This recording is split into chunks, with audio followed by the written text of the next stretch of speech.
Bonjour à tous et bienvenue, j'espère que vous allez bien. Le froid arrive, il toque à nos portes. Si vous êtes à la recherche d'un chauffage électrique, cette vidéo est complètement pour vous. Aujourd'hui, je vais vous montrer le chauffage électrique EasyWarm 2500 de Secotech. C'est parti, on va déballer ensemble ce produit. C'est un chauffage thermique à une puissance de 1800 watts et il peut chauffer jusqu'à 25 mètres carrés de pièces. Et il est constitué de 12 éléments en aluminium. Très joli. Voilà le contenu intérieur de mon carton. Nous avons deux repose-pieds, des outils pour l'installation.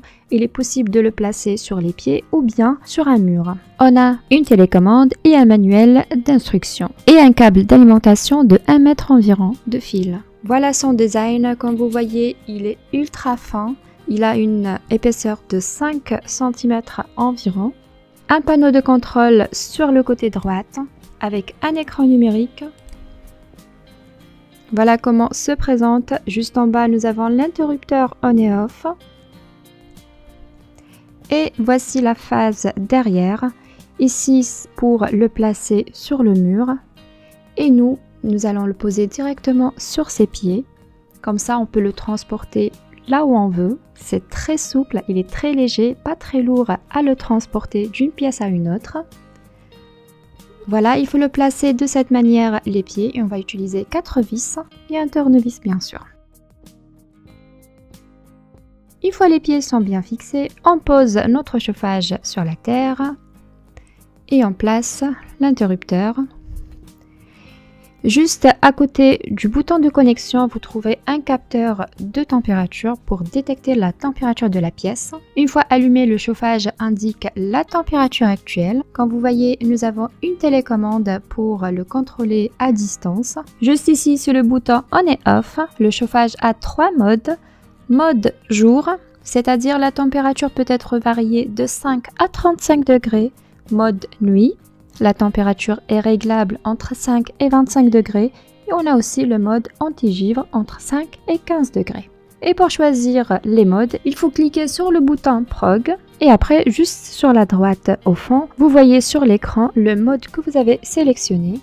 Pour tester le chauffage, on va choisir le mode jour.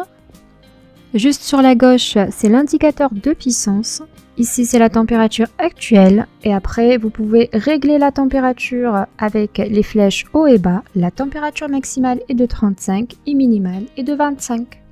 C'est parti, on va régler le chauffage à 22 degrés. Ici, c'est la minuterie et là, c'est le calendrier hebdomadaire. Il commence du lundi au dimanche. C'est parti, on va configurer l'heure et le jour actuel. On va cliquer sur Prog lentement pendant 3 secondes. On va sélectionner l'heure. De mon côté, j'ai choisi juste comme ça 3. Il n'est pas 3 heures du matin. On clique une deuxième fois sur Prog pour valider les paramètres. On passe à la minute. On met 0 minutes. On appuie sur Prog pour enregistrer. Et ensuite, on va passer au jour hebdomadaire. De mon côté, j'ai sélectionné mercredi, c'est-à-dire le 3e trait. Et voilà, c'est programmé. Le chauffage commence à émettre la chaleur en haut et aussi sur les éléments qui sont en aluminium. Une remarque, le chauffage est complètement silencieux, comme le chauffage central. Et très pratique, on a un écran juste à côté qui indique la température. Une autre remarque, une fois la température souhaitée est atteinte, l'indicateur de puissance va s'éteindre et aussi le chauffage. J'espère que la vidéo aujourd'hui a été utile pour vous. Si vous avez aimé la démonstration, n'hésitez pas de liker, laisser un petit commentaire si vous avez des questions ou quoi que ce soit.